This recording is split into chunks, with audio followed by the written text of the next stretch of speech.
তখন দেখা গেল 1790টি বিভিন্ন ধরনের অস্ত্র, 11.5 লাখ গুলি, 6,500 ম্যাগাজিন এবং 27,000 গ্রেনেড, 150টি রকেট লঞ্চার সে সময় উদ্ধার করা হয়। সেদিন দিবাগত রাত 2টা থেকে ভোর 6টায় এই উদ্ধার অভিযানে নেতৃত্ব দেন চট্টগ্রাম মহানগর পুলিশের তৎকালীন ডিসি আব্দুল্লাহ বাকি এসি এবং প্রায় 30 জন পুলিশের সাথে উদ্ধার অভিযানে অংশ নেন কোস্টগার্ডের সদস্যরা।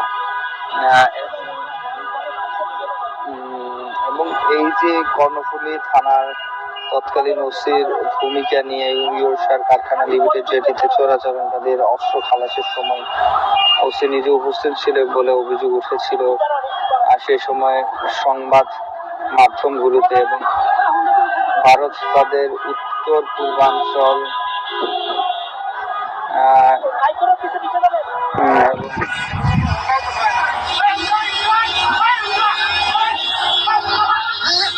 আজকে আমরা যেটি দেখেছি ভারতের এই যে অস্ত্র মামলা।